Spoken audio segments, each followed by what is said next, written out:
ਮੋਹਾਲੀ ਦੇ IVY hospital ਵਿਖੇ ਅੱਜ ਪਿੱਤੇ ਦੇ ਪੱਥਰੀ ਦੇ ਮਾਹਿਰ ਡਾਕਟਰ ਗੰਗਾਰਾਮ ਵਰਮਾ ਵੱਲੋਂ ਇੱਕ ਨਈ ਤਕਨੀਕ ਨਾਲ ਪਿੱਤੇ ਦੀ ਪੱਥਰੀ ਦਾ ਆਪਰੇਸ਼ਨ ਬਾਰੇ ਜਾਣਕਾਰੀ ਦਿੱਤੀ ਗਈ। ਇਸ ਬਾਰੇ ਉਹਨਾਂ ਦੱਸਿਆ ਕਿ ਮਰੀਜ਼ ਦੇ ਸਰੀਰ 'ਚ ਕੋਈ ਨਿਸ਼ਾਨ ਨਜ਼ਰ ਨਹੀਂ ਆਉਂਦਾ ਅਤੇ ਮਰੀਜ਼ ਨੂੰ ਦਰਦ ਵੀ ਬਹੁਤ ਘੱਟ ਹੁੰਦੀ ਹੈ। ਉਹਨਾਂ ਕਿਹਾ ਕਿ ਸਰੀਰ ਵਿੱਚ ਕੱਟ ਦਾ ਨਿਸ਼ਾਨ ਨਾ ਨਜ਼ਰ ਆਉਣ ਕਰਕੇ ਜ਼ਿਆਦਾਤਰ ਲੋਕ ਇਸੇ ਤਕਨੀਕ ਨਾਲ अपना ऑपरेशन करवा रहे हैं। स्केप्टिसिज्म जरूर थी, सस्पिशन जरूर था कि क्या ऐसा हो सकता है।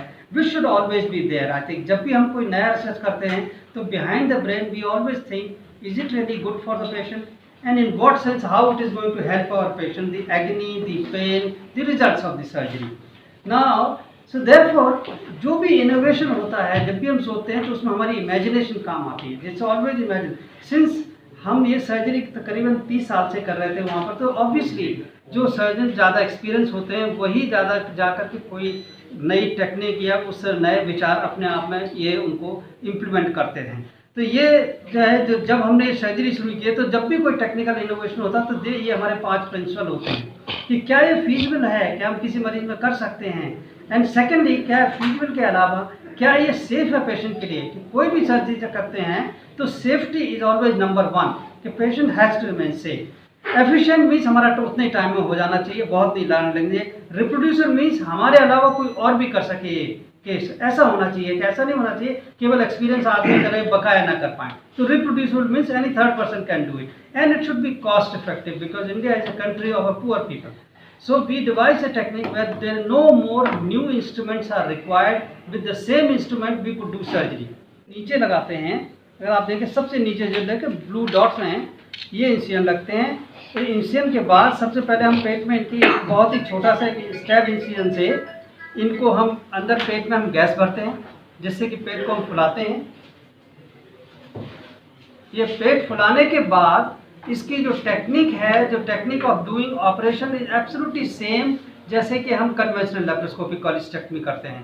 तो और जो हम इंस्ट्रूमेंट अंदर डालते हैं वो सारे अंडर विजन होता है। जो जैसे इंस्ट्रूमेंट हम ये अंदर डाल रहे हैं ये सारा हमें टेलीस्कोप में दिख रहा है कि हम कितने डेप्थ में चले जा रहे हैं, ऊपर से स्किन से लेकर के जब हम पेट में चले जा रहे हैं। तो हर लेयर को हम देख करके तब जाते हैं अंदर जिससे कहीं कोई किसी इंटेस्टाइन को और ट्रॉमा ना हो। अब हम ये पेट के अंदर आ गए हैं और आप ये देख सकते हैं कि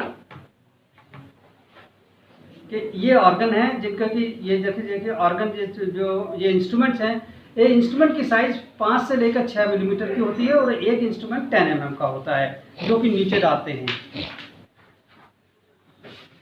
बकाया इसमें तो ये जो इनके जो इसको जो ऑपरेशन करते हैं उनके लिए हमारा एक इंस्ट्रूमेंट होता है हार्मोनिक स्कैल्पल। ये एनर्जी डिवाइस होती है। इस डिवाइस का सबसे बड़ा फ़ायदा ये होता है कि इस डिवाइस से हम डिसेक्शन भी कर लेते हैं और अपना जब भी कहीं ब्लीडिंग होती है उसको भी कंट्रोल कर लेते हैं, काट भी लेते हैं, जोड़ भी लेते हैं। ये इस तरह का इंस्ट्रूमेंट है जिसके लिए हमें कोई सीजर्स की या पहले जैसे हम सीजर्स और ब्लेड ज़रूरत पड़ती थी, आजकल हम कोई सीजर ब्लेड इस्तेमाल नहीं करते हैं। इसी तरह के ये हार्मोनिक एनर्जी डिवाइस इसको अंदर शरीर के अंदर ले जा करके इसी से पूरी तरह से सुरक्षित सारे ऑपरेशन किए जाते हैं। स्केप्टिसिज्म जरूर थी, सस्पिशन जरूर था कि क्या ऐसा हो सकता है। We should always be there. I think जब भी हम कोई नया रिसर्च करते हैं तो behind the brain we always think is it really good for the patient and in what sense how it is going to help our patient, the agony, the pain, the results of the surgery.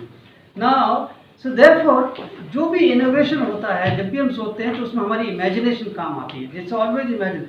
Since हम ये surgery तकरीबन 30 साल से कर रहे थे वहाँ पर, तो ऑब्वियसली जो सर्जन ज़्यादा एक्सपीरियंस होते हैं वही ज़्यादा जाकर के कोई नई टेक्निक या उस नए विचार अपने आप में ये उनको इम्प्लीमेंट करते थे। तो ये जो है जब हमने सर्जरी शुरू की है तो जब भी कोई टेक्निकल इनोवेशन होता है तो ये हमारे 5 प्रिंसिपल होते हैं कि क्या ये फीजिबल है, क्या हम किसी मरीज में कर सकते हैं, एंड सेकेंडली क्या फीजिबल के अलावा क्या ये सेफ है पेशेंट के लिए। कि कोई भी सर्जरी जब करते हैं तो सेफ्टी इज ऑलवेज नंबर 1 कि patient has to remain safe. Efficient means हमारा तो उतने टाइम में हो जाना चाहिए, बहुत नहीं लाने लगेंगे। रिप्रोड्यूसर मीन्स हमारे अलावा कोई और भी कर सके केस, ऐसा होना चाहिए कि ऐसा नहीं होना चाहिए केवल एक्सपीरियंस आदमी करे बकाया ना कर पाए। तो reproducible means any third person can do it and it should be cost effective because India is a country of a poor people. So we devise a technique where there no more new instruments are required. With the same instrument we could do surgery. तो इसलिए इसका हमने सच नाम रखा, इसको नाम रखा हमने स्कारलेस लेप्रोस्कोपिक कॉलिसिस्टेक्टमी।